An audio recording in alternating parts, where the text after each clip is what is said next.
A campus from the best city in Indonesia. A city with a long history of struggle and heroism.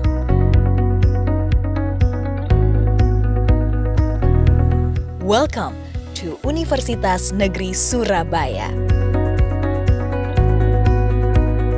Founded in 1964 as a teaching institute for education under the name IKIP Surabaya, to be an educational institution that carries the mandate as a university that produces educators, along with the development of educational needs in the vast globalization era.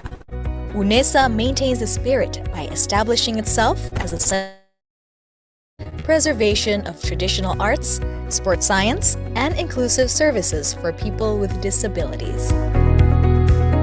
Growing to be a leading university, UNESA now manages 7 faculties, consisting of 73 undergraduate study programs and 23 postgraduate study programs.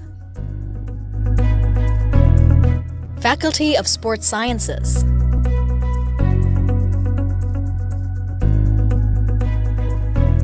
Faculty of Languages and Arts.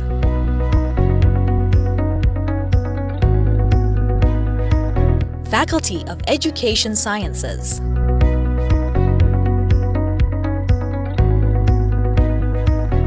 Faculty of Social Sciences and Law.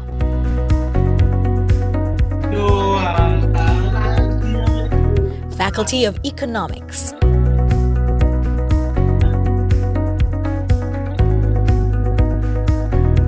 Faculty of Mathematics and Natural Sciences.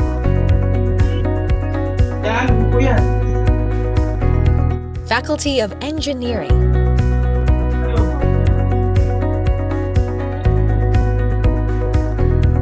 Postgraduate programs.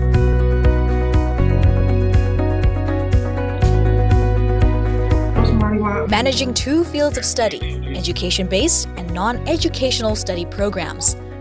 UNESA is committed to improving the quality of education, fostering scientific traditions in research, promoting the spirit of community service, collaborating with stakeholders, and performing excellent, transparent, and accountable services.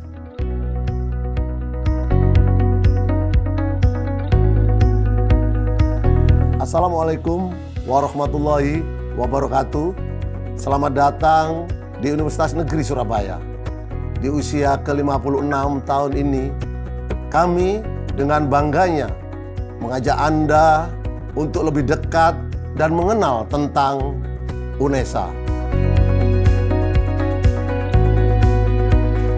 Kami terus berkomitmen tidak hanya menyelenggarakan pendidikan terbaik bagi tenaga pendidik profesional masa depan, juga sangat berfokus untuk menciptakan lulusan yang berkarakter, tangguh, kreatif, inovatif, dan mampu berkolaborasi pada siapapun, berbudaya yang humanis dengan spesifikasi yang unggul dalam hal seni, olahraga, dan pendidikan disabilitas yang komprehensif. Education is not only the key of our existence, but also the spirit of struggle of UNESA. Becoming one of the campuses that organize teacher professional education programs that produce professional educators, UNESA is committed to organizing various empowerment programs as a stimulus to develop faculty members and student, research development, and innovative products as the solutions to problems in the society.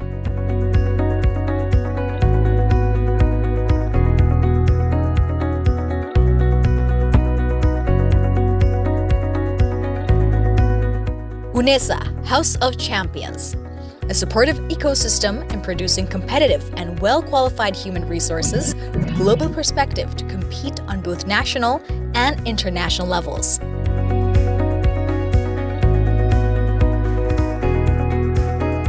Collaboration is the key to progress in becoming a globally competitive campus. UNESA collaborates with a number of international institutions in the field of industry, government, and educational institutions.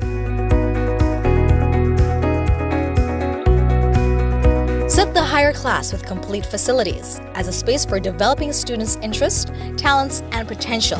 UNESA also continues to develop facilities and infrastructure to support academic and non-academic activities.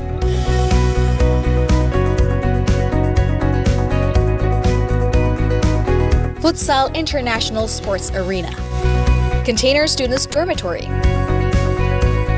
Sports Center, Language Center, Graha UNESA, Student Activity Center, Jogging Track, Equestrian Field, International Basketball Arena, Student Activity Units,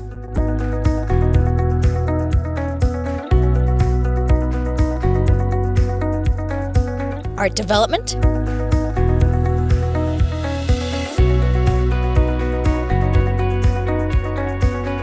Character and Personality Building,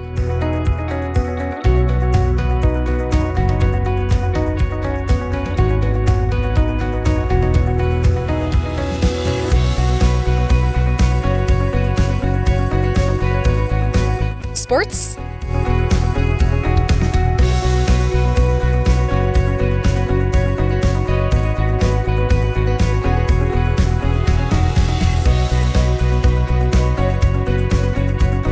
Outdoor activities.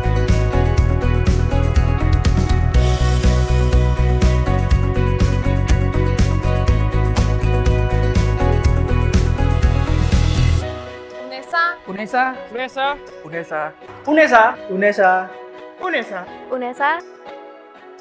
UNESA, satu langkah di depan. Aduh.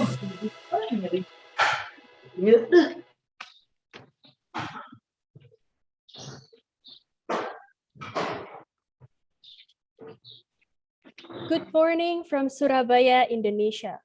A warm greeting and welcome to everyone. We would like to start our agenda in a minute.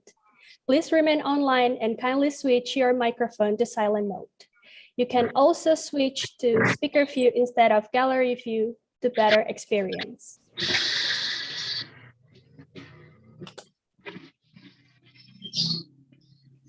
Good morning, ladies and gentlemen. The Honorable Dr. Mintowati, Vice Dean of Academic of Language and Art Department in UNESA, and then the Honorable Ibu Pratiwi Retnaningtyas, S.Pd, as the Dean of, Head of English Language Department at UNESA, and then the Honorable Professor Arnold Augustine, Director of Asian Education Program, Director of Asian Education Group, or AEG, and Anglia, Netherlands. Mrs. Gilang Asri Devianty, M.Pd, M.A, and English teacher at State Junior High School to Cilenyi, Bandung, West Java. Mr. Ahmad Munir, M.Ed, Ph.D, as the head of the English Language Education Study Program at Universitas Negeri Surabaya. Mrs. Widyastuti, M.Pd, as a senior lecturer in the area of linguistics, Universitas Negeri Surabaya. And the Honorable Mr. Sueb, S.Pd, M.Pd, as the chairperson of the 6th ETC 2021. The moderators, organizing committees, and to all of our guests present today, thank you and welcome to the 6th English Teaching Conference 2021 with the theme of the future of English language learning, literature, and cultural studies, a reflection from the pandemic. Please allow me to introduce myself. My name is Melia and I will be the Master of Ceremony for today's webinar. I hope everyone keeping safe during this pandemic, and it is such a pleasure for us to meet you in this event, virtually of course. Dear ladies and gentlemen, we appreciate your enthusiasm in attending the webinar. We hope that this webinar will provide you with great insight about the topic. Before moving on to our next agenda, please be invited to listen and sing the national anthem of Indonesia, Indonesia Raya, and also UNESA theme song.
Universitas Negeri Semarang.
All right, thank you to the committee and to all of the participants for singing the national anthem and UNESA theme song. Following this, we will first listen to a couple of welcoming remarks. As a kickoff, I would like to please Mr. Sueb, S.Pd, M.Pd as the chairperson of the 6th ETC 2021 to give his opening remark. I would like to say hi to Mr. Sueb first. Hello, good morning, Melly. How are you this morning? Good morning, sir. Morning. Thank you very much, Melly. Yeah. All right, so with this, I would like to give the time and screen to Mr. Sueb. Mr. Sueb, you are pleased to take over. Okay, thank you very much, Melly, for the opportunity. Good morning, ladies and gentlemen. Selamat pagi, Bapak Ibu. Assalamualaikum warahmatullahi wabarakatuh. Om Swastiastu, Namo Buddhaya, Salam Kebajikan, and good morning from Surabaya. I would like to welcome you to the 6th English Teaching Conference 2021, hosted by English Department of UNESA. So I would like you to be part of this celebration of 6 years of success of our department to provide the English teachers, practitioners, students, in-service teachers, pre-service teachers, and students to share their teaching insights and experience through this conference. So today's conference focuses on how the innovations, resilience, and also transformation in English language learning during the and after pandemic. So as one of leading English department in Indonesia, UNESA plays important role for the development of professional and teachers through quality education, services, and academic forums. So in terms of strategic partnerships, we have worked with teachers through our forum, ELT Best Practice, and practitioners to share their best practice during for the teaching of English. For today's opportunity, ladies and gentlemen, would like to extend our gratitude to all parties in this forum. I would like to thank you very much to keynote speakers, Professor Arnold Augustine, and also Ibu Gilang. Terima kasih Ibu for joining with us this morning. And also thank you to Pak Munir and Ibu Widyastuti. We've been committed to sharing the insights today to the conference. I'd also like to thank you very much to English departments, Ibu Pratiwi and senior faculty members of Faculty of Languages and Arts for the support and also for the guidance to make this conference happen. And of course, I'd like to thank you and good luck to presenters, participants who have prepared and submitted their teaching reflection and best practice, and also the new perspectives of the dynamic of culture and linguistic phenomena during and after pandemic. And lastly, I'd like to thank you very much to all the organizing committee, a very great and vibrant team. Thank you very much for having made this conference happen. So we do hope, ladies and gentlemen, that this forum gives positive insights and strengthens our collaboration between the relevant parties, teachers, students, linguists, and literature to prosper in the near future. So for all participants, I would like to say have a fruitful discussion and good luck for today's conference. Thank you very much. Assalamualaikum warahmatullahi wabarakatuh. Back to you, Melly. Thank you. All right, thank you so much for Mr. Sueb for the warm greetings. And now, ladies and gentlemen, our next opening remarks will be given by Dr. Mintowati as Vice Dean Academy of Language and Art, Department of UNESA. I would like to say hi first to Ibu Mintowati. Good morning, Ibu. Good morning, selamat pagi. All right. So by this, ladies and gentlemen, I would like to please Ibu Mintowati to take over. Time and screen are yours, Ibu. Ya. Assalamualaikum warahmatullahi wabarakatuh. Selamat pagi. Salam sejahtera, salam kebajikan, namo buddhaya, dan terima kasih untuk waktu yang diberikan kepada saya untuk mewakili Ibu Dekan Fakultas Bahasa dan Seni untuk menyampaikan sambutan dalam the 6th English Teaching Conference 2021. Ibu Dekan ada kegiatan di luar kota, sehingga meminta saya untuk menyampaikan sambutan. Kami, Fakultas Bahasa dan Seni, sangat mendukung konferensi yang diadakan oleh jurusan Bahasa dan Sastra Inggris, Fakultas Bahasa dan Seni, Universitas Negeri Surabaya. Dan ini tampaknya merupakan acara tahunan, sehingga pada 2021 ini sudah masuk ke 6, konferensi yang ke-6. Dengan topik yang sangat aktual, yaitu The Future on English Language Learning and Literature, a Reflection from the Pandemic. Yang saya hormati Ketua Jurusan Bahasa dan Sastra Inggris, serta Ketua Program Studi Pendidikan Bahasa dan Bahasa Inggris, juga para keynote speaker, jadi ada Profesor Arnold Augustine, kemudian Ibu Gilang Asri Devianty dari SMPN 2 Cileunyi, Kabupaten Bandung, Bapak Ahmad Munir, dan Ibu Widyastuti yang diberi kesempatan untuk menyampaikan gagasan dan hal-hal baru yang memang akan sesuai dengan topik yang diberikan. Juga terima kasih, selamat datang kepada seluruh peserta. Saya lihat dari berbagai wilayah yang ada di Indonesia ya, luar biasa. Yang sudah masuk ada 252 dengan saya. Kemudian juga ada mitra yang bekerja sama dengan jurusan Bahasa dan Sastra Inggris Universitas Negeri Surabaya dalam penyelenggaraan konferensi ini, yaitu LTLT ya, Best Practices, serta Polylux. Tadi sempat saya lihat ketika ada video yang untuk kepanjangan Polylux, saya tidak sempat menuliskan karena sudah berganti videonya. Jadi terima kasih sudah mendukung kegiatan pagi hari ini, dan juga saya lihat di buku yang dikirim ke saya, luar biasa peserta pemakalah pendamping atau paralel di dalam sidang paralel sangat banyak. Ini berarti menunjukkan keberhasilan yang luar biasa. Juga terima kasih kepada panitia yang dikomandani Pak Sueb yang sudah menyiapkan, melaksanakan kegiatan ini. Saya yakin persiapannya tidak singkat ya, luar biasa. Juga dari jauh saya menyapa Bu Hujuala yang ada di Amerika Serikat. Selamat melanjutkan studi, semoga lulus tepat waktu dan segera balik ke Surabaya ya, karena keluarga dan keluarga jurusan Bahasa dan Sastra Inggris dan M.Ps UNESA pasti merindukan Ibu segera kembali dan dengan keberhasilan. Baik, tidak berpanjang lebar dengan topik yang sangat aktual, karena banyak orang yang meragukan betulkah pembelajaran daring atau hybrid itu berhasil. Apakah kendala-kendala yang dijumpai, banyak orang yang menaruh sikap pesimistis tentang keberhasilan. Tentu saja ada kelebihan dan kekurangan masing-masing penyelenggaraan pembelajaran, termasuk pembelajaran bahasa Inggris dan sastranya. Karena di dalam pembelajaran reguler yang klasikal pun pasti juga ada kelebihan dan kekurangan.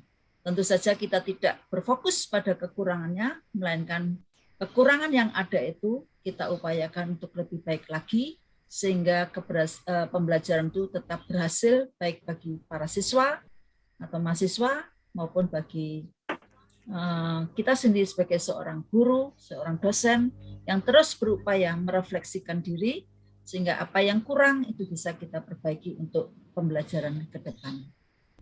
Saya menyampaikan penghargaan yang setinggi-tingginya kepada jurusan Bahasa dan Sastra Inggris yang begitu terampil ya dan cekatan rangkul banyak pihak, para guru, dosen dan lain-lain. Itu sungguh satu prestasi yang luar biasa.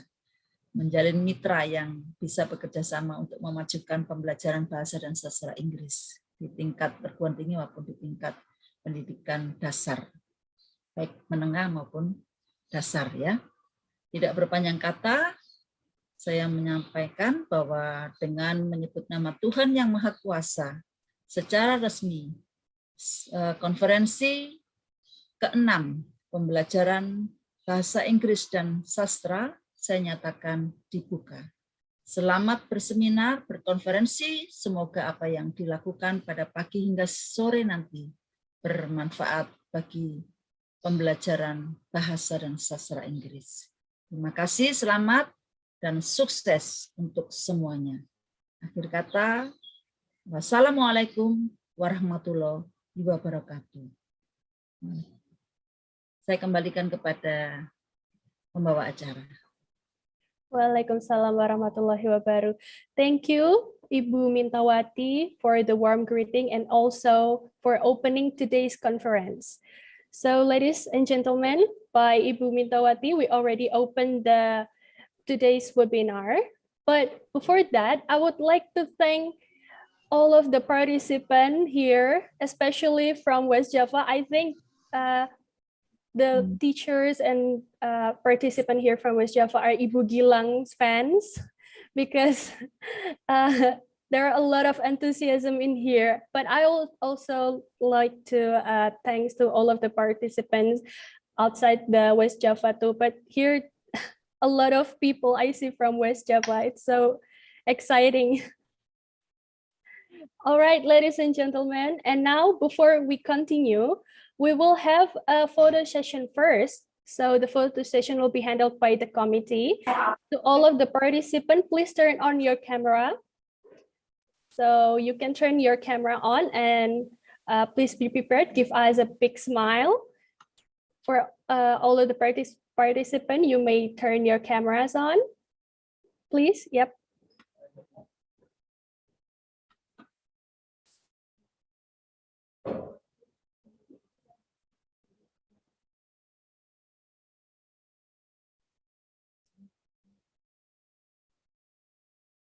Yep, please, for all the participants who haven't opened the camera yet, you are pleased to open your camera on.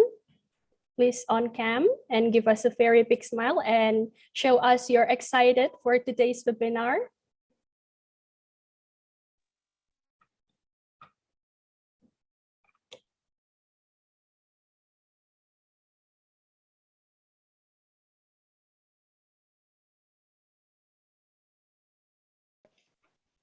All right, thank you very much.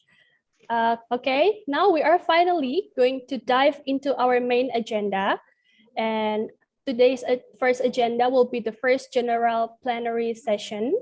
And our first moderator will be Ibu Eva Rahmawati, S.Pd, M.Pd. Ibu Eva is a lecturer from UNESA. So I would like to say hi to Ibu Eva first. Hello, Ibu Eva. Good morning. Good morning, Melly. Thank you for inviting me.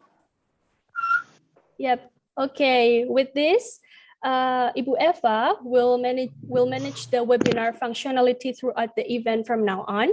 So, Ibu Eva, you are pleased to take over. Okay, thank you, Melly.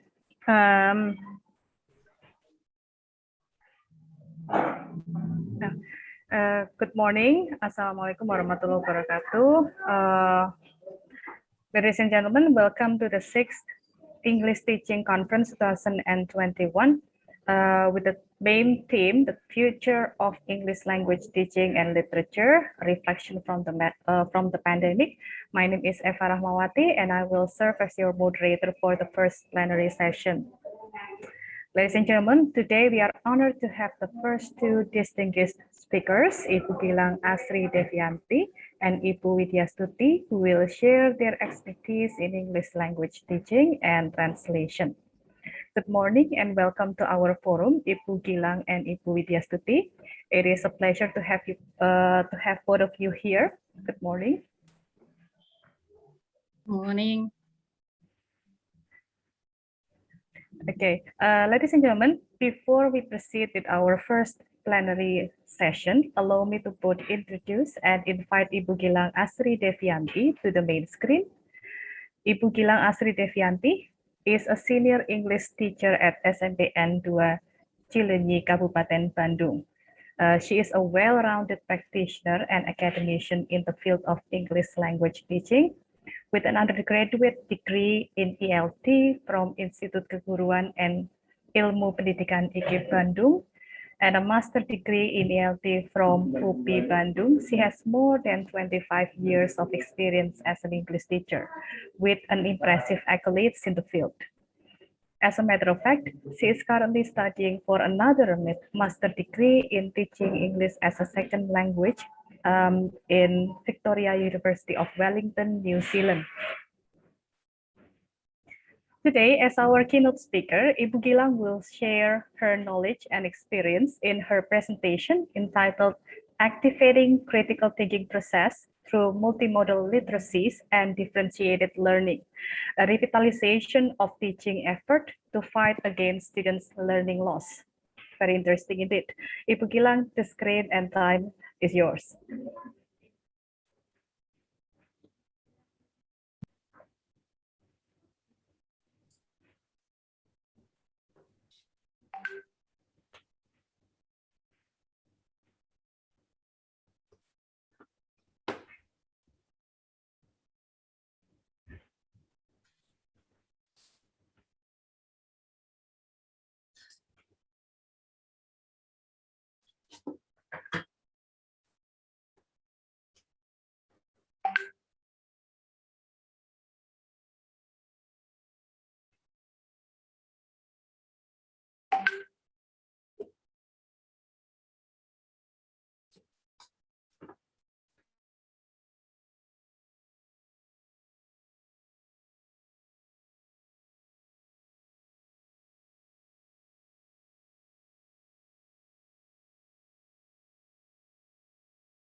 Kan mungkin perlu di teks Bu Gilangnya diingatkan.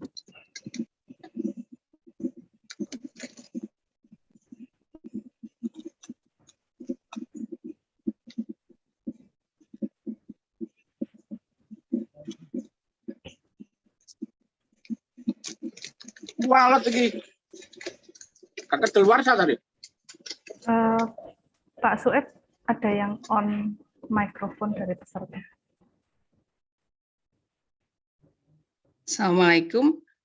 I'm sorry, I had a problem with the connection, and I'm going to try to start. So this is my turn now, right? Yes, Ibu. Okay, thank you very much. Good morning, everybody. It is an honor for me to be here because I can share with you the best practice that I have already conducted in my class.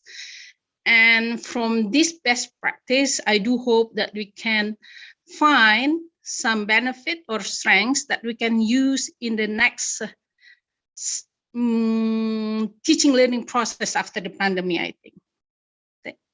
So the title of the presentation is Activating Critical Thinking Process through Multi-Modal Literacies and Differentiated Learning. Okay, thank you. Next one, please.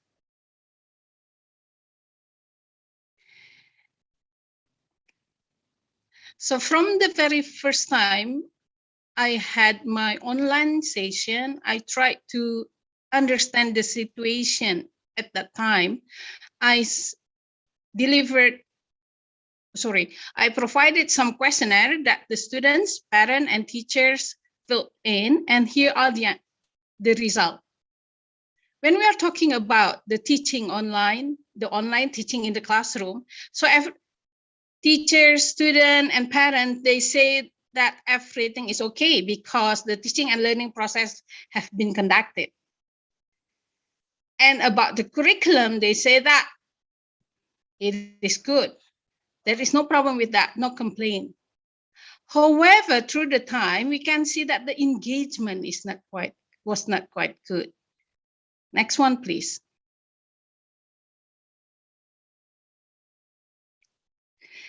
The task fulfillment now becoming a problem.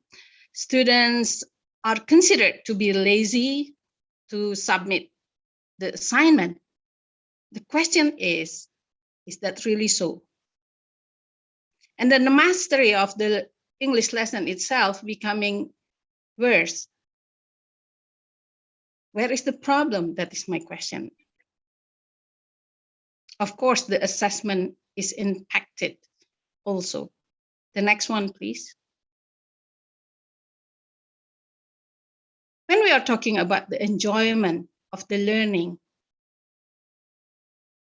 most of the students said that they couldn't study in a fun way. They got stressed. Although the teacher said that online learning helped, but still the parent thinks it is not a good way. The curiosity and the motivations decreasing. Next one, please. So if you see the messages here, I take some messages from some learnings, not only in my class, but also in some other classes from my other teachers, colleague. Here are the message. Open your book, page 65, make a summary, read the text, answer the question. You must submit it before 10. Submit your tasks on this link. And then maybe the next one will be the link of the learning management service. Then watch this video, take a note. Okay. These kind of messages are very typical, which is not quite good for the students because it seems that more and more assignment to be done. Next one, please. On the other hand, starting this year, I think the Ministry of Education, Nadiem, has already mentioned about the lost learning. However, the one that he mentioned or he stated is about the knowledge. Next one, please. While Ediswandi Hamid has already mentioned that it is not only about the cognitive, it is not only about the academic loss, but it's also about the loss of skill competencies. Next one, please.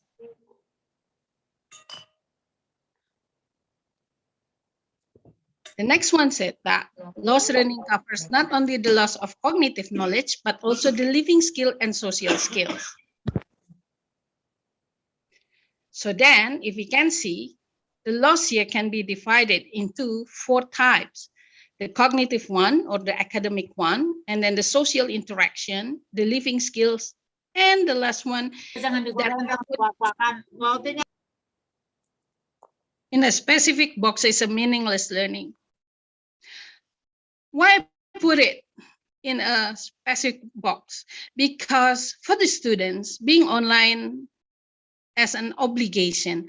So most of the students, when they were online, they were not really studying, but they were just being there. So the meaning of the learning itself is not there. Next one, please. So as a teacher, by that time, I was stuck as well as the other teacher, most of the other teachers. Here are some illustration of that situation. But as a teacher, I have to think about many points, many aspects influencing the education in Indonesia. Next one, please. So I tried to think more about the materials, the platform, the curriculum, the gadget, the teachers, and also the activities. The challenges that we have in Indonesia generally are related to this part. Next one, please. So I try to see the differences between distant learning and online learning, because distant learning is not something new. Online learning is not something new. But during the pandemic, we have to shift all the classroom learning process into the online one. But the form of realization is just like moving the offline into the online. The activity remains the same. Even it changed into giving students some assignment or tasks to be done, which is very sad. Next one, please. Oh, I'm thinking about English lesson again. I'm thinking about why the student need to learn English. And I come to this conclusion. English is about communication. We learn English because we would like to have the students the ability in literacy or the competencies in literacy, so that in English lesson, we have to use English to communicate meanings and or messages. Thinking about that, then I change my teaching. I reflect on some points. Next, please. There are 4 keys that I use or applied or as a foundation for my best practices. Next one, please. When we are talking about learning loss, usually generally teachers think about the curriculum accomplishment. So they are not really thinking about the thinking skills, because they are required to give score marks. So the focus tends to be on the curriculum accomplishment itself. Marks are important. The competencies are neglected most of the time. Next one, please. That's why I'm thinking that it is not something that I should follow on. The key point of learning is to make our students be able to think of what they learn, not about the material itself. So learning tasks or assignment are not only about curriculum materials, but they are about how the student learn, think, and design their ideas or voices. And at the end, they can apply all the knowledge into competencies. Next one, please. So I use multimodal literacies. That is the very first one. Multi-modal literacy.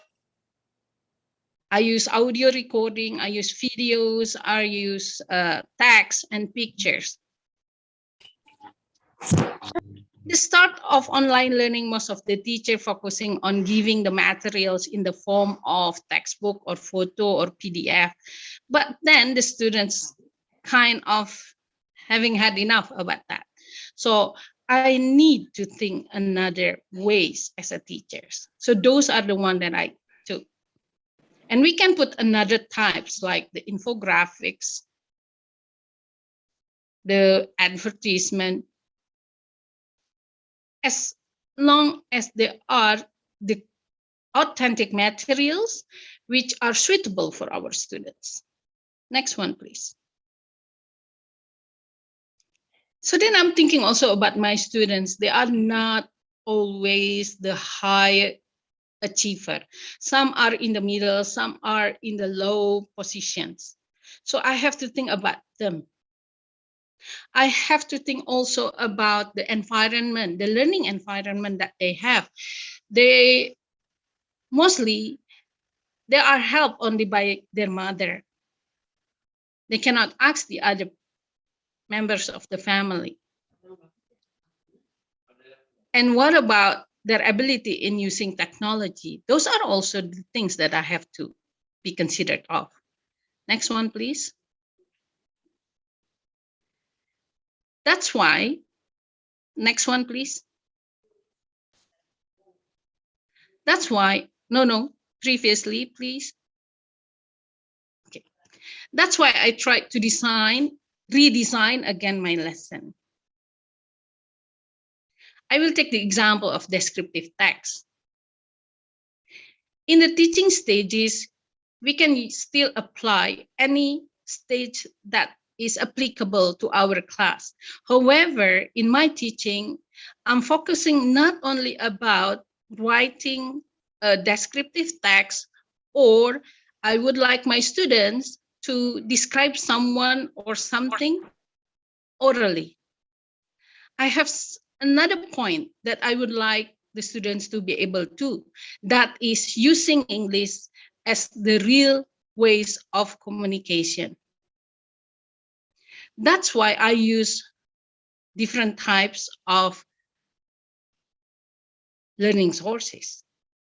You can see there are 4 at least that I have already taken. Each of the learning source is used for different purpose. Next one, please. When I talk about descriptive text, the students can write the simple and short text. These are the example.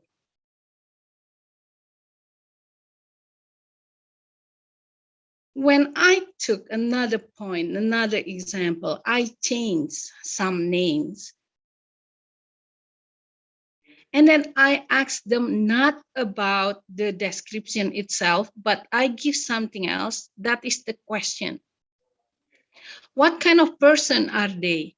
Give the reason. My intention is that for the students to be able to understand, to analyze the message behind the written sentences. When they read about Jill, for example, I'm Jill, I'm 155 centimeters tall and 65 kilos weight. I do sport and won some competitions. When they read the text, I would like my other student to think that it is not about how tall he is, how heavy he is, but it's about someone who would like to do many things and try their best. When they compare Tom and Bobby, they can see that even though someone is tall, they can appreciate differently.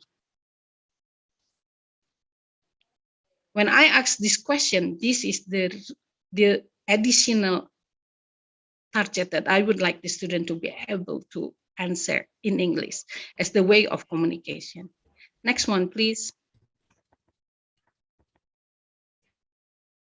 I use this picture taken from one of the famous brands and asking the students, what does this advertisement try to say to the public?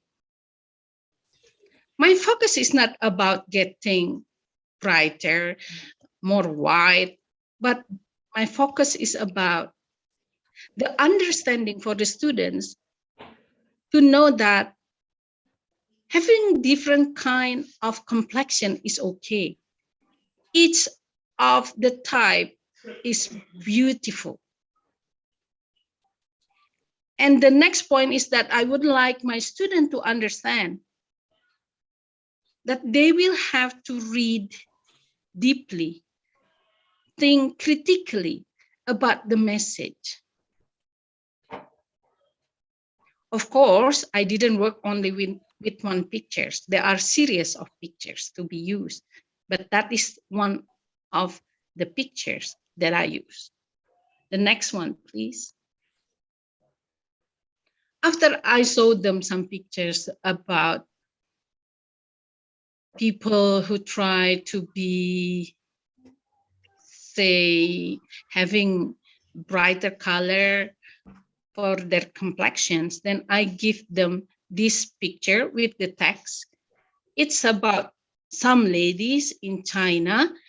They were having fun by the beach, but why do these ladies put on masks and long sleeves during fun time at the beach?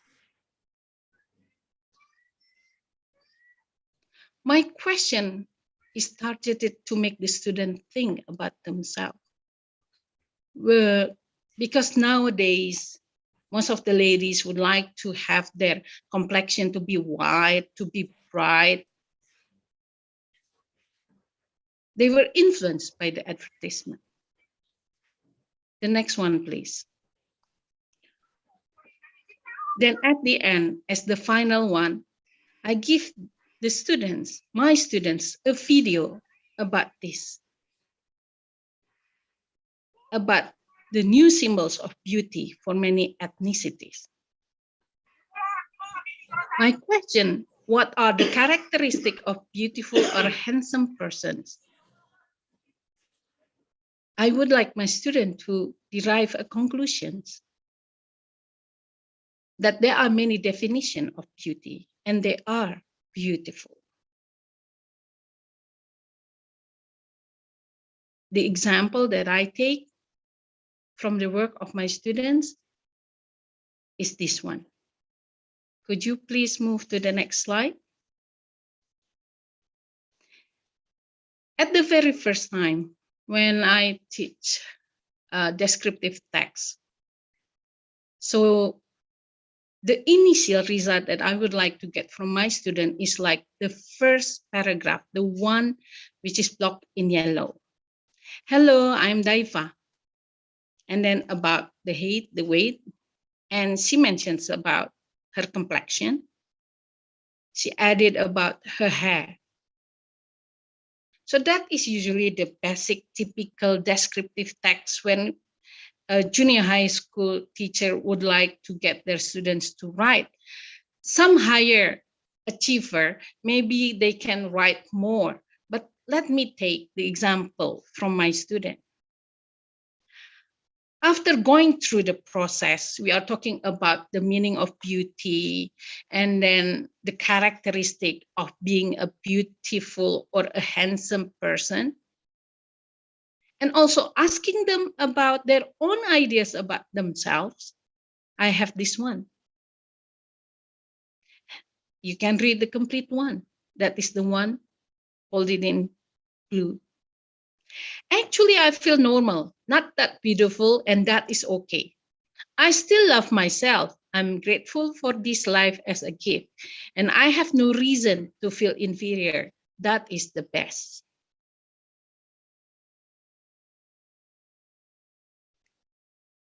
That is one of the examples.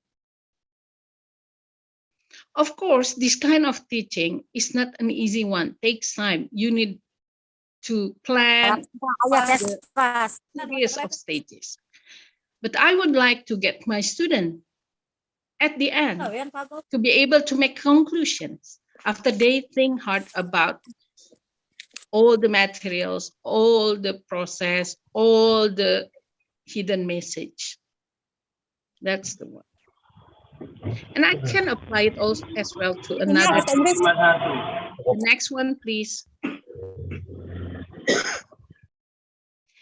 If you see this one, it's about things around us.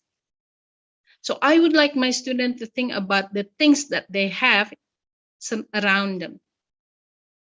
But I didn't only focus on how many or how much they have, but I'm thinking about more on the products that they have. They will have to mention about the originality of the product, where it comes from, what it is made of, or what it is made from. At the end, they can put it in the poster. They can write it down in the form of the text, common text in paragraphs. But my lesson doesn't stop only until the student making such writing product. The next question that I gave to my student is that, so do you think we can live alone on this world? Why and why not? By doing so, I would like my student to know that we are Indonesian, but we are connected to other people so that we can respect each other. The next one, please. In narrative text,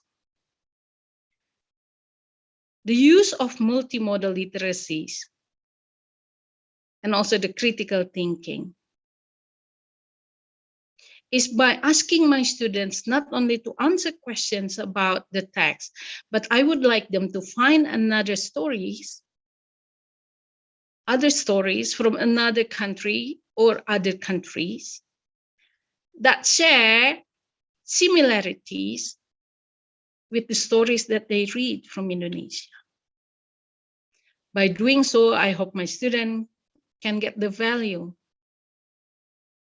that, especially the moral value, the lesson that they learn about the characters can be found as universal values.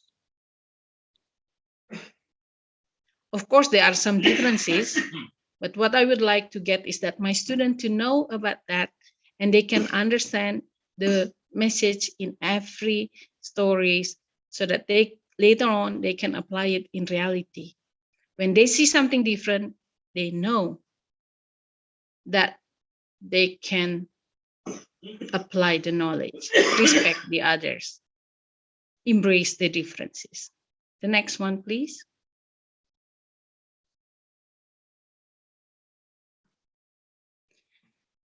Regarding recount text, I give my students time and opportunity to discuss or to interview other students about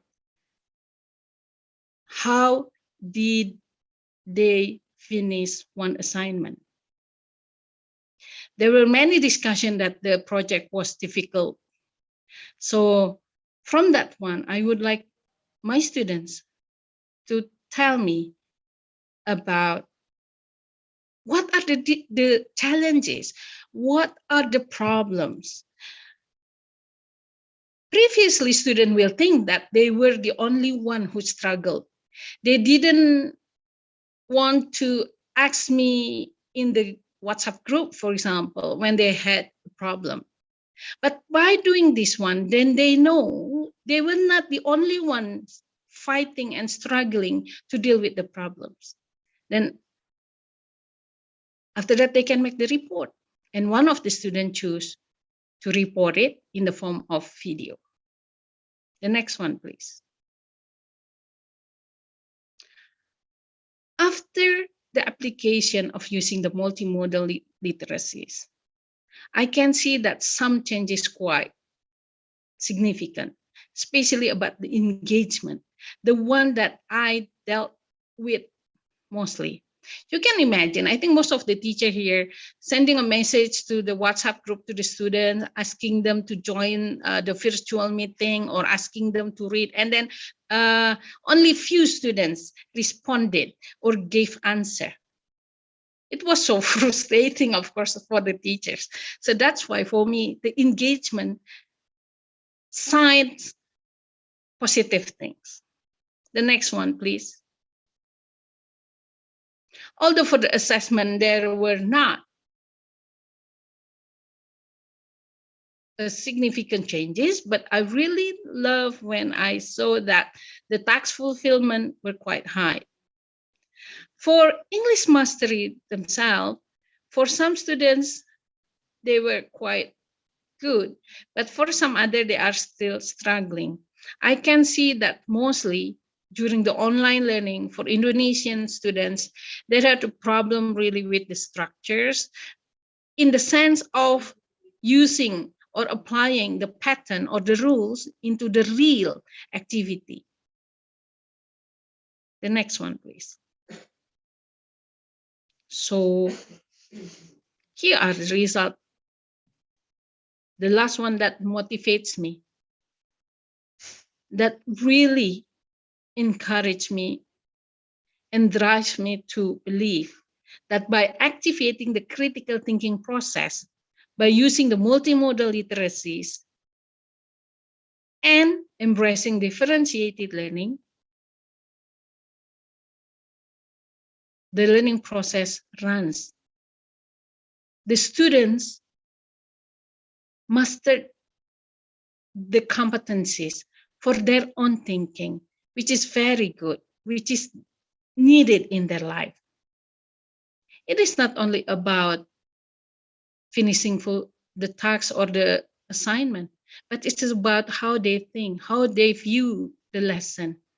I believe that by doing so, the student will have the ability to learn again, to go further, to jump even after the pandemic. Because they don't lose the ability to think, which is the basic things about learning. Next one, please. The interesting facts are the shifting ideas. From the boring learning, it become the meaningful learning. The student having good self-value, they become the real communicator because they try to talk about their own ideas. And the engagement is so nice.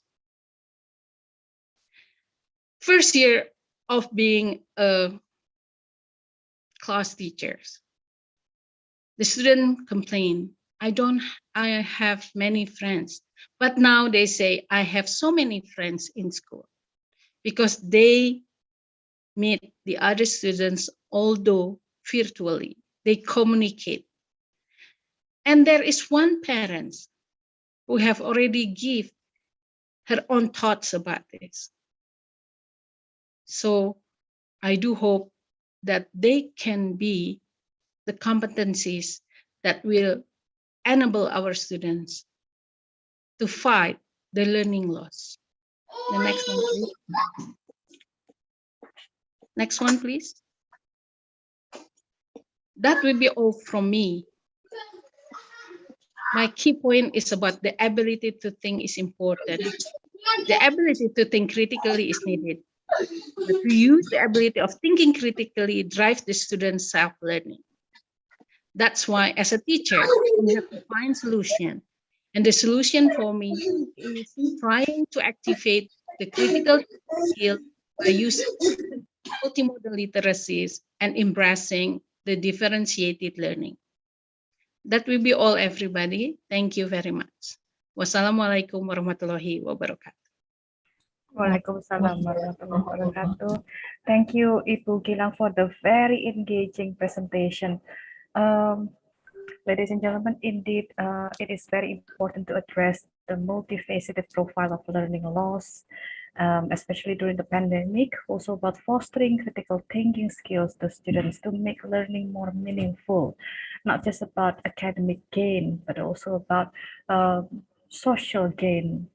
And multiliteracy is really very interesting topic to discuss today. And now I believe that some of the audience would like to ask a question or two to Ibu Gilang. However, unfortunately, I must ask the audience to hold the question for now or to write them on our Zoom chat, as it is now time to invite our second speaker for this session, Ibu Widyastuti. Thank you, Ibu Gilang. Ibu Widyastuti is a senior lecturer of English Literature Study Program in Universitas Negeri Surabaya and an expert in translation. She was graduated from Universitas Negeri Jember with an undergraduate degree in English Literature, a master degree in ELT from UNESA, and a doctoral degree in linguistics concentrating on translation from Universitas 11 Maret. And today, Ibu Widyastuti will share some of her past knowledge on translation with us by presenting her study entitled Character Name is Still a Matter in Translation. To Ibu Widyastuti, the time and screen is yours. Okay, yeah. Thank you to Eva. Sorry. Yeah.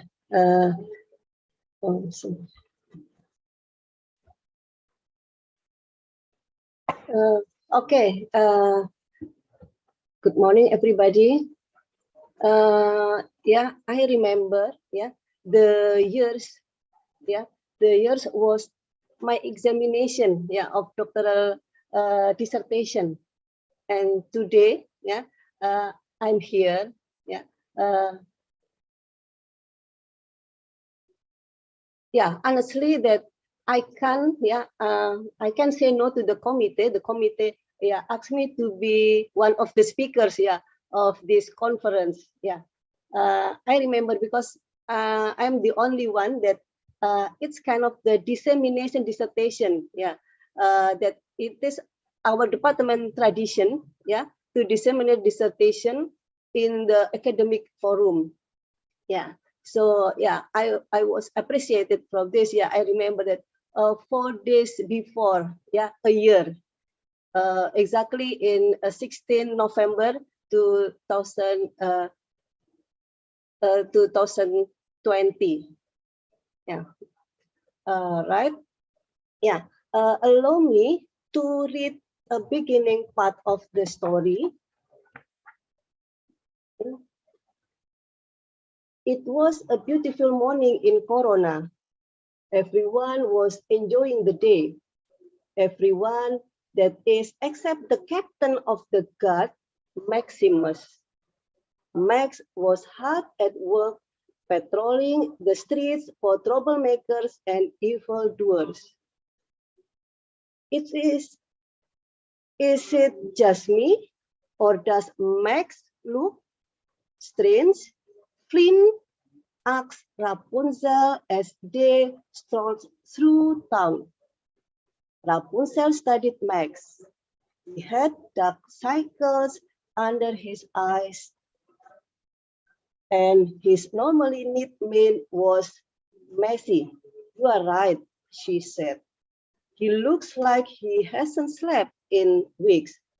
Flynn and Rapunzel found Max second in command and asked him what was wrong with their friends. All right, yeah. I raised this topic, yeah, for this conference. Character's name is still a matter in translation. Next slide.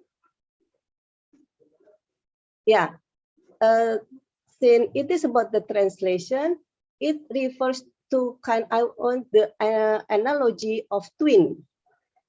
It involving two languages, involving two code. Yeah, it tried to as a twin. Yeah, it shared the same feeling. It shared the similarity. Yeah, between them. Next slide, please. So the issue, yeah, that will be delivered in this conference, it is relating with the translation. It involving two codes, yeah. So we mentioned about the source text and target text. Yeah, in the source text, yeah, it is about the character, writer, theory of characters, characters name, young reader, imagination, and at the end, the optimal is about the creativity. And then the side of the source text, yeah, it deals with the issue of translator, translated characters name, and translation procedures. Next slide. Right. Yeah, what I have read the beginning of the story, that if you pay attention to the characters' names, yeah, and the characters it driven the story. So the name are additionally a story base, and then the characters' names it not the character's name, yeah, it created by the writer, yeah, it's not easy for the writer. Next slide. And the writer, okay, yeah, let us study this, yeah, besides from the story that I read to you, that it is about example of the characters in the novel written by Roald Dahl, yeah, the fantastic Mr. Fogg characters. In these characters, yeah, add the names, yeah, in the characters represent with the name, and the name is driven from the character characteristics, yeah, and then the writer try hard to find the right name that fit with the characters. Yeah, it is proof, yeah, with the since the character names, yeah, represent the quality, yeah, of the character. Next slide, please. Yeah, right, yeah. To find the name of the characters is not easy for the writer. Yeah, one new character, one new name. Yeah, and this creating of name required more knowledge in naming a character by selecting some sort of real life list, yeah, such as a phone book or yellow pages. Yeah, it is a stock name that that can provided by the writer to find out the right name for their characters. Yeah, and also newspaper and the directory. Take for example that a Shakespeare, yeah, that he taken from the essay of Dan Camden in the Remain, and Charles Dickens, yeah, the inspiration of the name of his work from the truck or the transportation, yeah, when in the transportation in the back of the transportation attach the name that, yeah, the name taken from inspired from the public transportation, yeah, that the writers think hard to find out the right name, yeah, for his characters in the story. Next slide, please. Yeah, and then how to communicate of the message of the characters, yeah. The writer tried to deliver the idea, and then it will be read by the reader. And again, this is the reader in the young reader. And then please remember that the young reader has the limitation of knowledge. They particularly in the language. One word states. And then but they have outstanding in that imaginative pathway. They spend much time in a state of imaginative play. They have a better in their imagination. That is have to consider for the writer if the story addressed to the young reader. Next slide, please. And then in the character, in the character that represented in the character's name, and then the characters are driven the story, and then by in the beginning state, usually in the form of the orientation, introduce the characters, and at that time the reader start to imagine what the personality or what the action that the characters do. And then it allows children to create visual image in their mind, without being constrained by a physical word. They know, and it begin to the idea of the critical problem solving skills. And then next slide, please.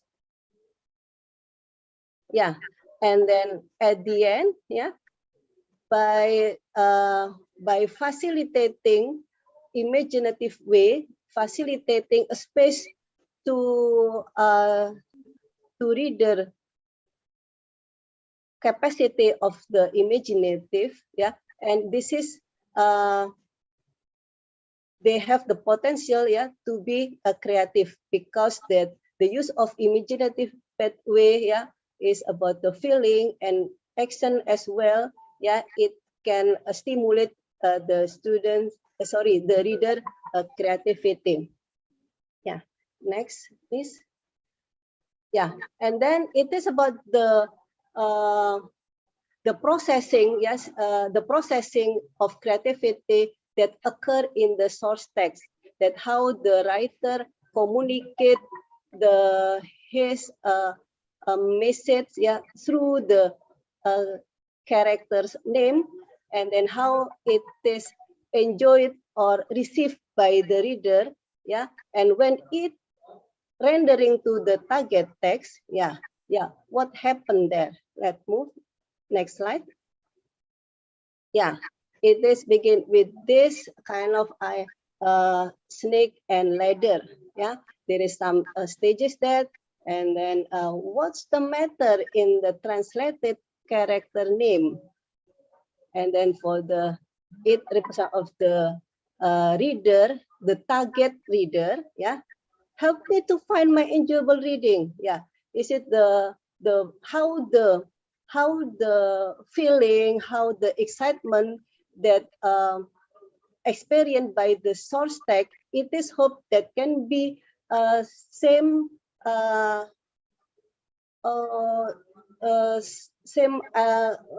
reflected the sameness in the target reader. How the target reader feel the sameness as the source reader. What is the fact that the following are the proof? Next, please. Right. So the first one, that take a rule for this transferring, the connecting, between the source text to the target text, that is a translator. And then, as matter of fact, the translator for the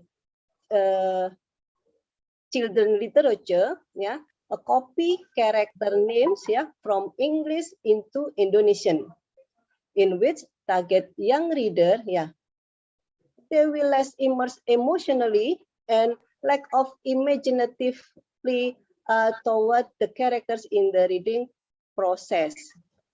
Next slide. Right? characters name, yeah, of translated name of children books that we found in the market, in the bookstore, are dominated by foreign name, yeah, such as Lightning McQueen, Tom Matter, Doc Hudson, and any Marvel's, yeah, book, yeah, for Disney, yeah, Disney books, yeah, the name are, yeah, refers to for the Indonesian, yeah, young reader, yeah, are foreign, it's strings, yeah, for them. That's the fact. Next, please. And then, yeah, the way of translators usually work in translating names, yeah, in children literature, many procedures, and then one of the translation procedures that is proposed by scholars, yeah, Lincoln Fernandez. Why I put Lincoln Fernandez, yeah, since Lincoln Fernandez have collected the study of the fantasy, yeah, the fantasy books, and then from the fantasy book, the names that collected for the fantasy book classified into 10 procedures, yeah, that are the rendition, copy, yeah, transcription, substitution, yeah, recreation, deletion, addition, yeah, transposition, phonological replacement,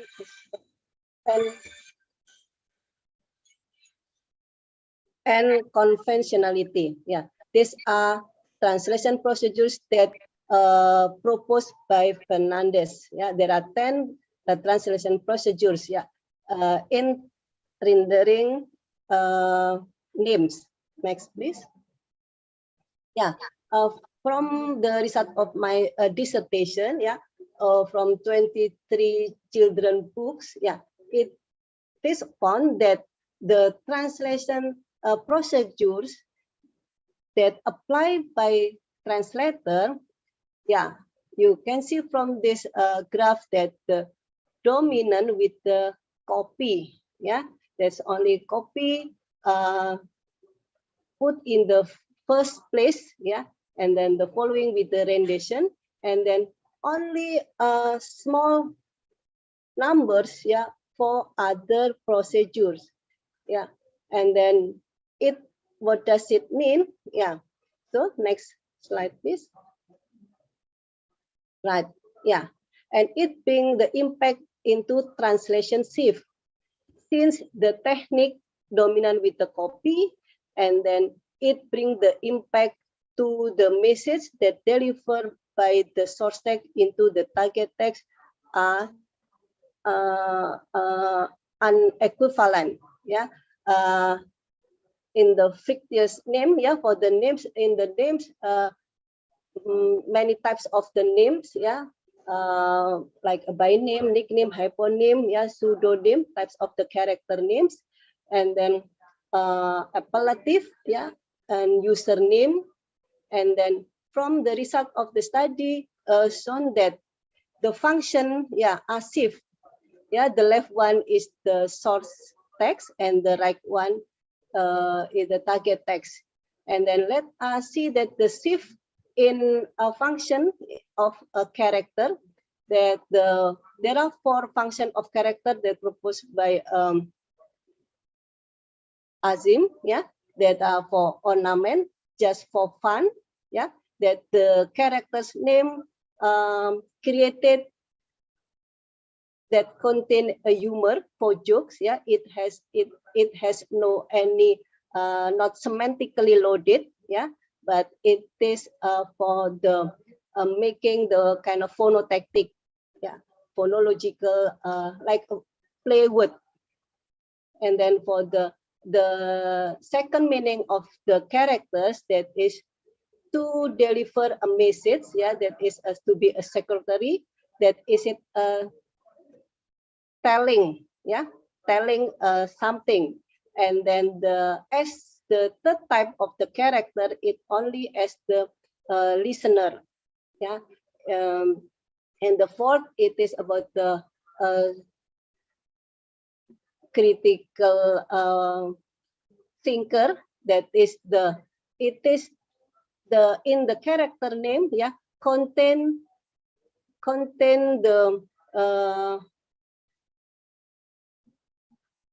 the message that the narrator, yeah, want to show to the reader. Yeah, it is different with like sewing. Yeah, for this is about the sewing. And then let us see that the changing of the translation shift. Yeah, that from the this is that the function from the to be for fun, and that dominant. Yeah, since the procedures is copy, and then most of the characters name non-semantically loaded. It is just for play word, yeah, no delivering. It lack of the imagination that can created by the reader, since there is no space to think of, yeah, what is it, yeah, and then it be turned to the ornament, yeah, rather other function of characters. And it happen to all types of character name, yeah, not only for nickname and also for by name, yeah. This is the numbers of data showing the shift, yeah, yeah, that the characters function is to deliver, to tell about, to the issue, yeah, in the story, that it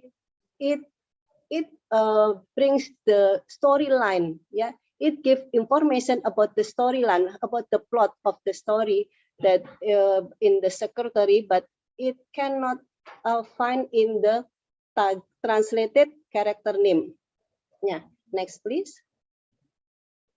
Yeah, it is also that can see on the another type of name, yeah, and then dominant with the ornament. And this is one for the by name, yeah, for the secretary is 0, yeah.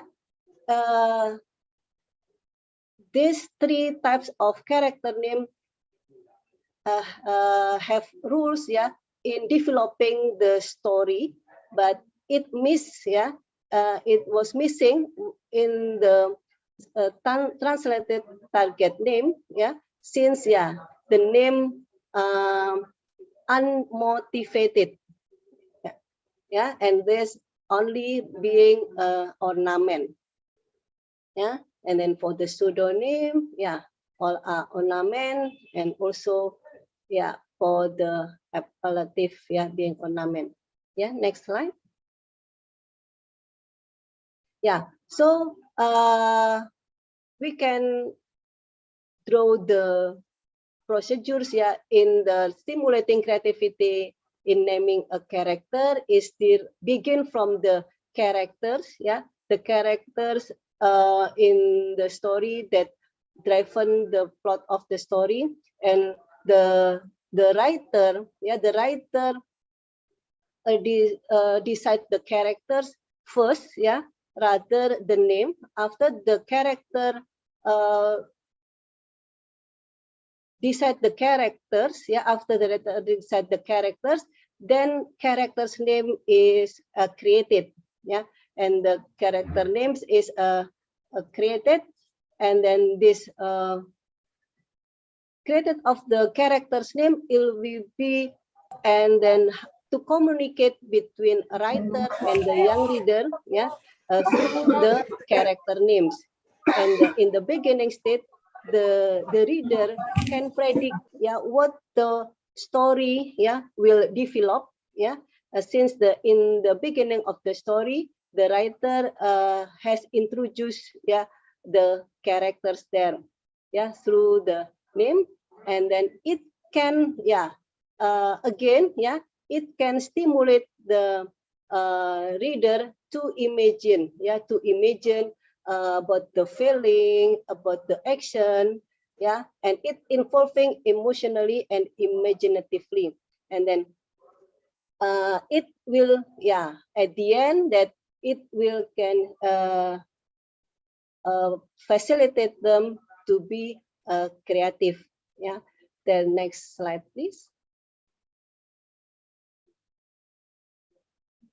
Right, and then this process, when it rendering to the target text, yeah, there is a block, yeah, culturally block that happened in the translated character's name. That from the character's name, yeah, the translator try to render the character's name in. It seems I have interviewed, yeah, the translator, that the translator tend to ignore the name. They thought that name is not important part in translating, rather other aspect in the target in the translation.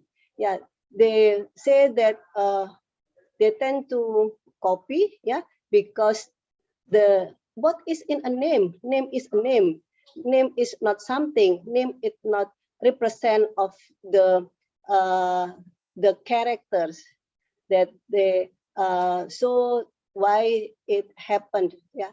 And then by this translated characters name, that the readers enjoy when the readers, yeah, read the storybook, and they, yeah, they found nothing in the character's name. They just say that, yeah, name is a name, yeah, so it not contribute to their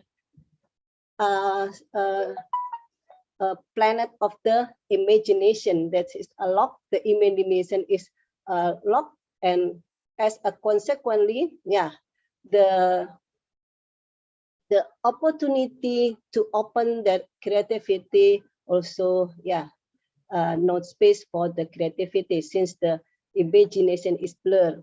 Yeah. Okay. Next slide, please. Right.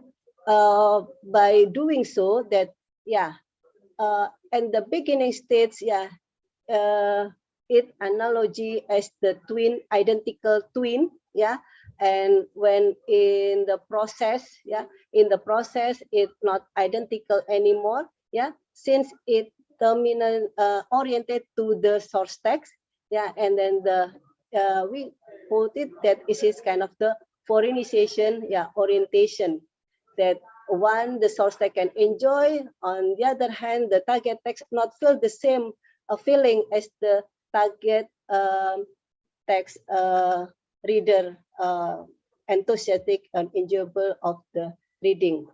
Yeah. So why I put it in the title that the character names is still a matter in translation. Yeah. Next. Okay. Yeah. This is the references, yeah, of the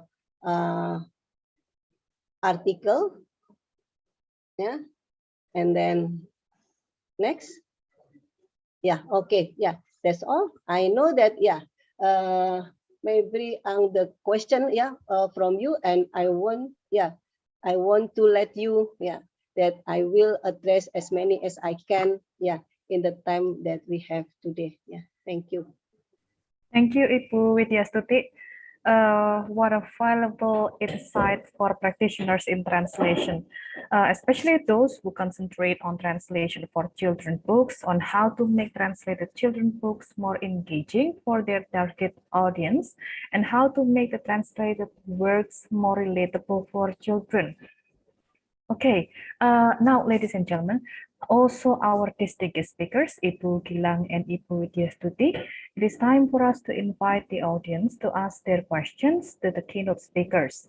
Allow me to remind you that one participant can only ask one question. For live Q&A session, you may raise your hand and I will place you on the main screen to deliver your question directly to the speaker.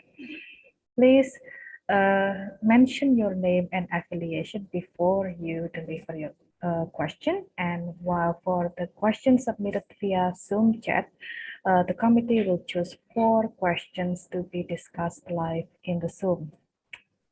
So Now it is time to ask a question. Okay, Bapak Kardi Nurhadi from Universitas Wiralodra. Okay, thank Yours. you, Bu Eva.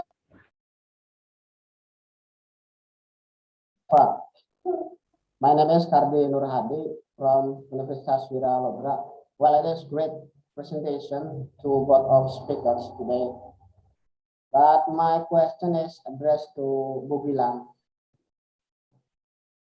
Okay, Bu Gilang, it is nice presentation and so inspiring because I also teach critical reading and thinking. My question is, multimodal is a complex process, you know. So I wonder, do you have any challenges or backlash when you implementing that strategy to your students? And the second question is, I wonder how is the instructional design or the activities when you apply that strategies? Thank you.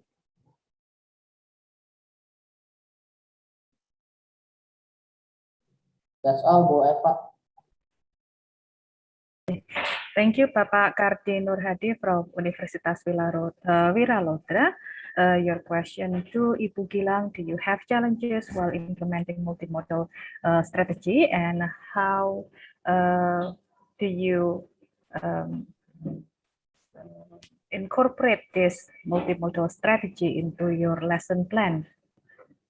Okay, next question, please.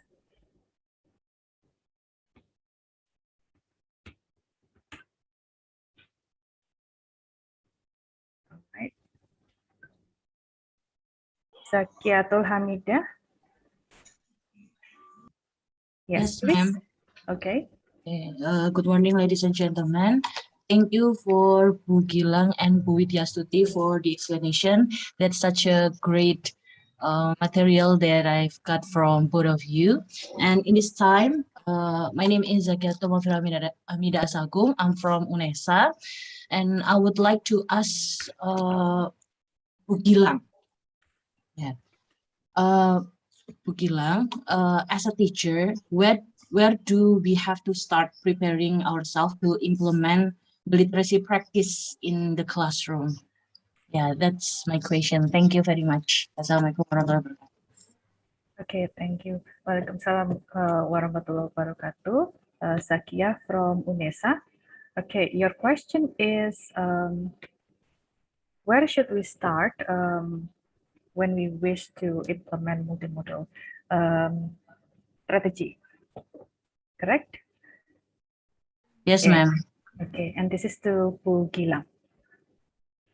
Okay, Ibu Gilang, would you like to start answering the questions, or should we invite more more participants for questions?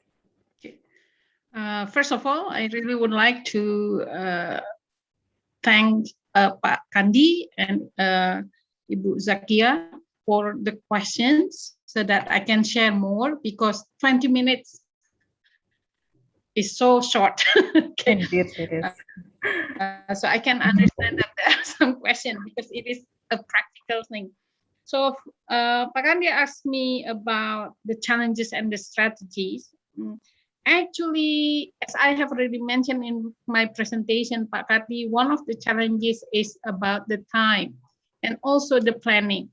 When we are trying to apply these multimodal literacies and differentiated learning, then we need to prepare more time for the planning itself, especially for the planning itself.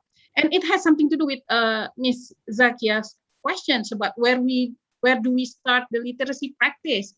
Actually, it can start anywhere. Depends on your own target.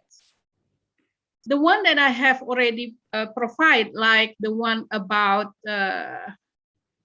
the meaning of beauty, considering about the complexions, I put it after the students learn about how they have to describe themselves using the basic pattern, like I'm tall, I'm short, anything that you would like to ask your student to learn.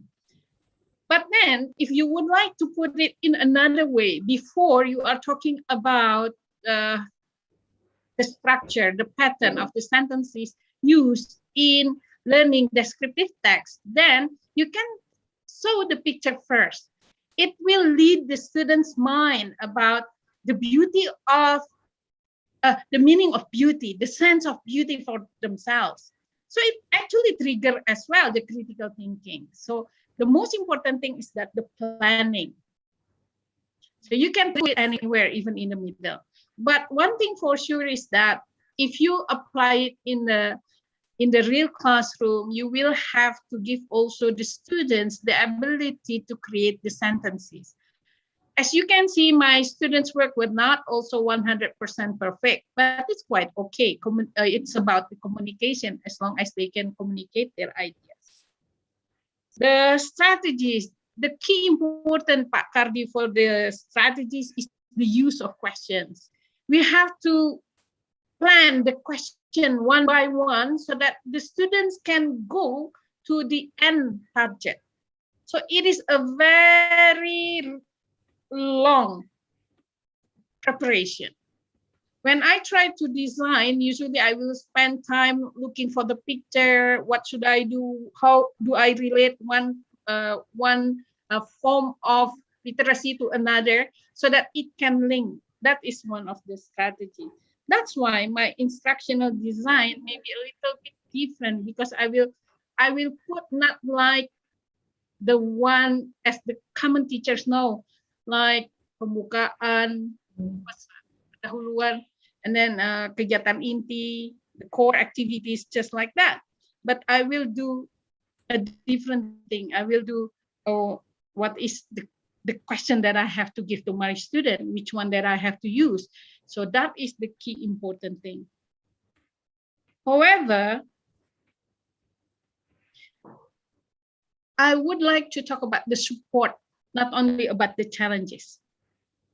By applying the things that I have, actually I have reduced, or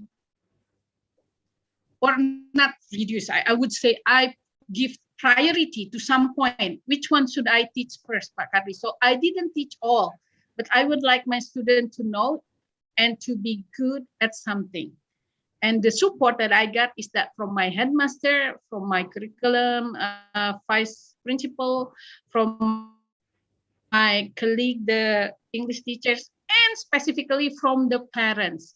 Because most of the job during the online learning should be done outside of the classroom, because even the online learning helped only 25, 30 minutes and up to 40 minutes.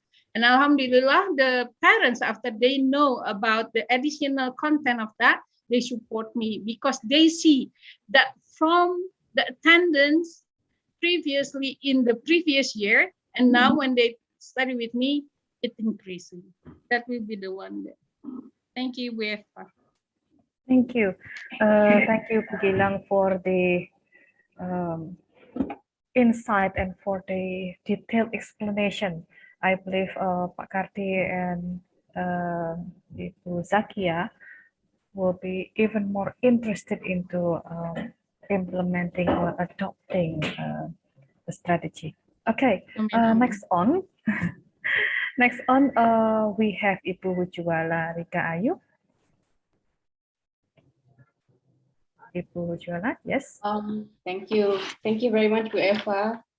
So thank you very much for the presentations, Bu Gilang and also Bu Widyastuti. So I'm Lala from Bahasa dan Sastra Inggris UNESA. I would like to address my questions to Bu Widyastuti. So I think it's really rare research on translating names, particularly in children literature. And my question is more like, what do you think about the notions of gender and culture in translating names in children literature? I mean, children currently are really sensible about names. Like, so let's say, for example, if we talk about Western culture, let's say when we want to, like, let's say, for example, like Cinderella. I think Cinderella is quite common. So let's say for like John. So if we want to translate John into Indonesian context, then the idea of gender and also culture here, what can we say about that, Bu Widyastuti? So I'm just kind of wondering about those things, so gender and also the culture itself in translating names in children's literature. Thank you so much, Bu Widyastuti. Okay, yeah. I answer directly, or we waiting for other question? I think you may answer the question directly to Widyastuti. Okay, yeah. Thank you, Bu Lala. I miss you. Okay, yeah. Talking about the name, yeah, and it about the gender. Again, in name content a lesson, yeah. And it is about a name culturally born. Yeah, a John is with a name, and then if we want again see, in children literature, of course, not for entertainment, but also for educating. Yeah, there is a message in the children literature, and then so it back to if it want to introduce the local, yeah, the local culture of the target text. It is a good space, yeah, to introduce the cultures, yeah, of the target reader, yeah, like a John, yeah.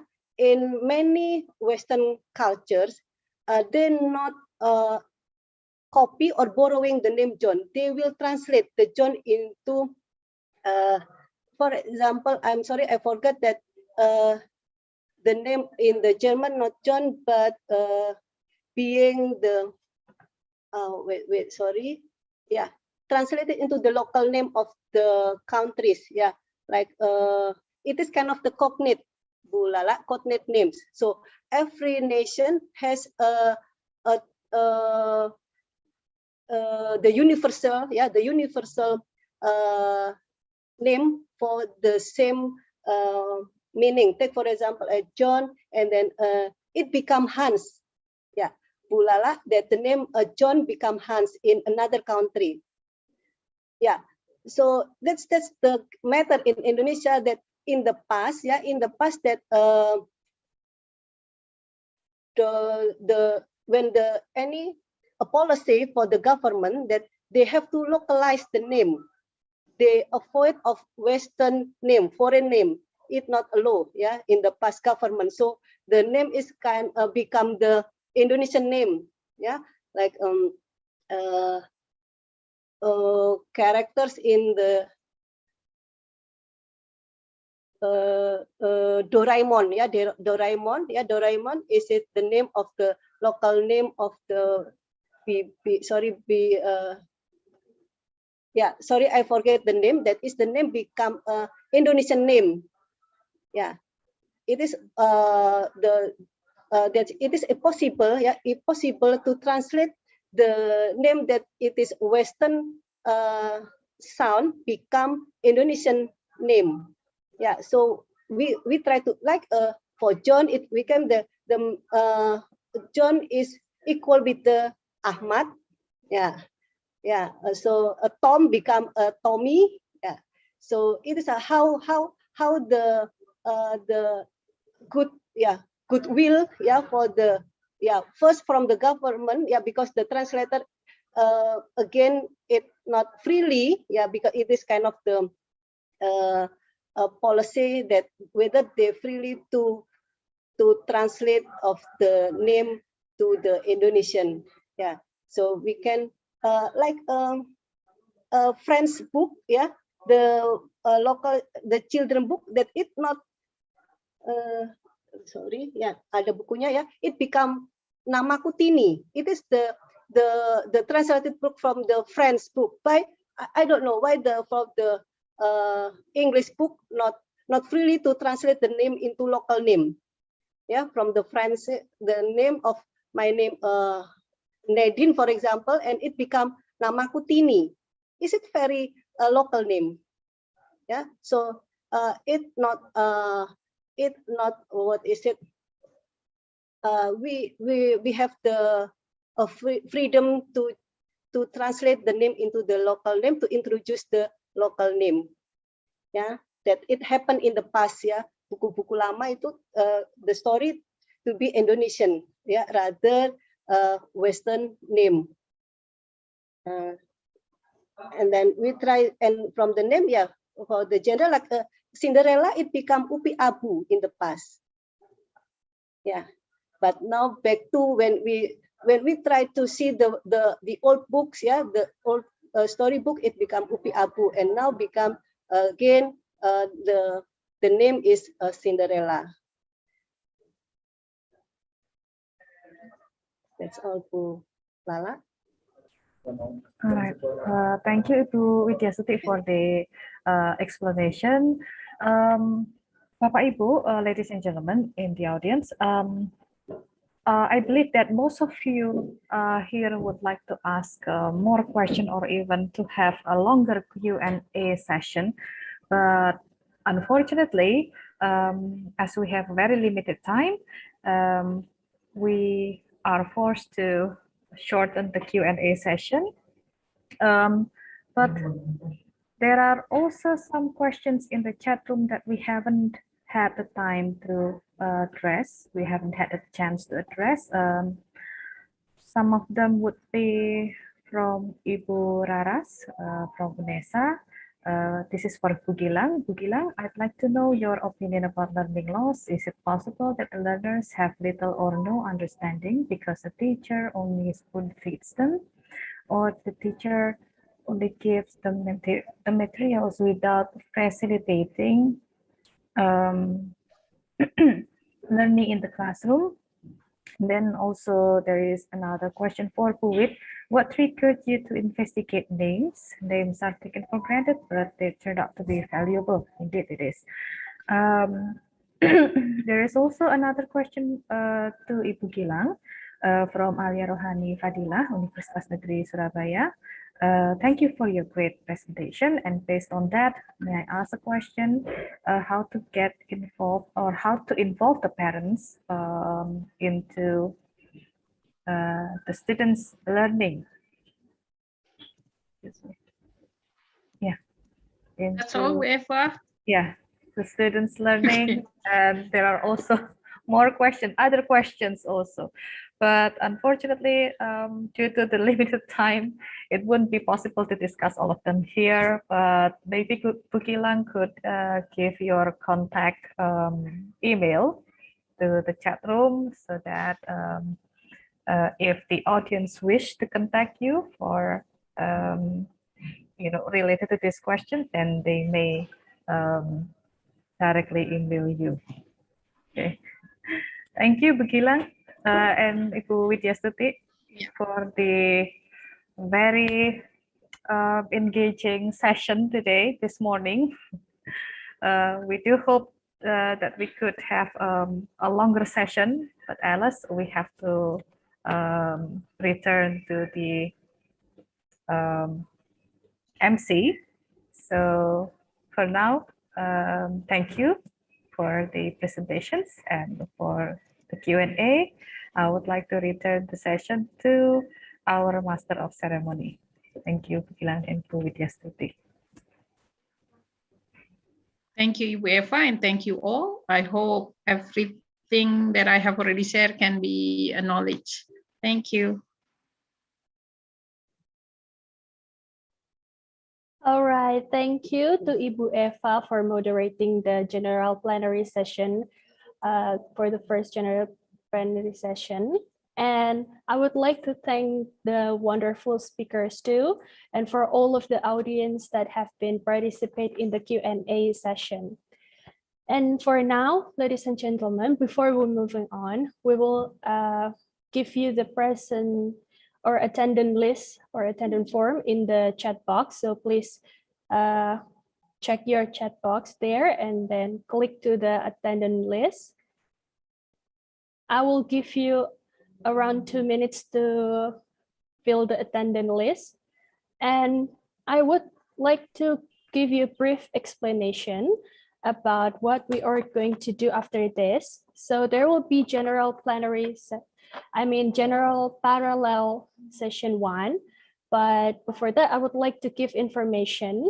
After the general parallel session 1, there will be break for an hour. And we are humbly expecting you to come back to the main room at 1 p.m. But before that, you will be directed by the committee to join the breakout room. To the honorable presenters, please join the breakout rooms accordingly to your topics. So the breakout rooms will be divided by the committee. And to all of the participants, you can choose any of the breakout rooms you interested in. And we will see you again in the main room at 1 p.m. The moderator will welcome you in the breakout room. So please join the breakout room that already divided by the committee in the breakout rooms button below. So you can see in your Zoom. So please, for the honorable presenters to join the breakout rooms accordingly to your topics, and to the participants, you may join the breakout rooms, any of the breakout rooms below as you please. Oh yes, I see a lot of people have been joining the breakout rooms.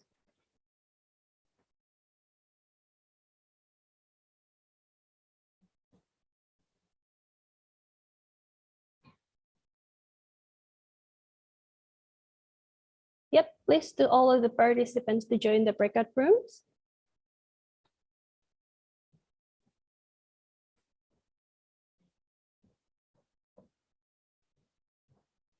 Okay, I can see the progress, one by one joining the breakout rooms according to their room. All right, do not forget, after the parallel session 1, there will be break time for the first parallel session 1. After that, we will have break time about an hour. And then we will meet again in this main room at 1 p.m. And we humbly expect you to join and return to the main room.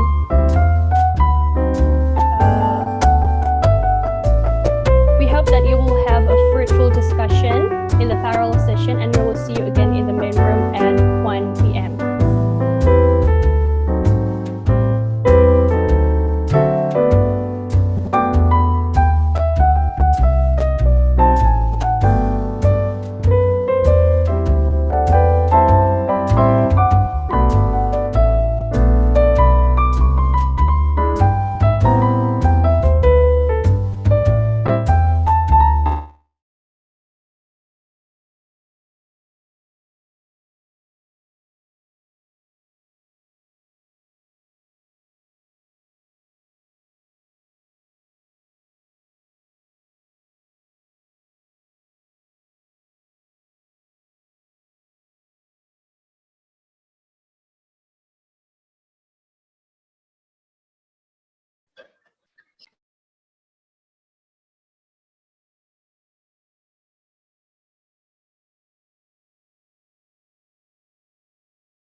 Mbak Melia, could you please help me out? Yeah, Laili, it seems that we go back to the main room, Lel. Oh, okay, ma'am. I will tell the committee and we will fix that in a minute. Okay, thank you. Please wait for a minute. Can I say some word? When you open the breakout room, go to the setting menu and deselect the timing setting, so it won't have to close automatically. Thank you very much. All right, thank you, ma'am. There you can see the breakout room is coming back, so you can joining again. So please to all of the participants and the honorable presenters to join back to the breakout rooms. I'm so sorry for what had been happened. Yep, so you are now can join the breakout rooms again. Thank you.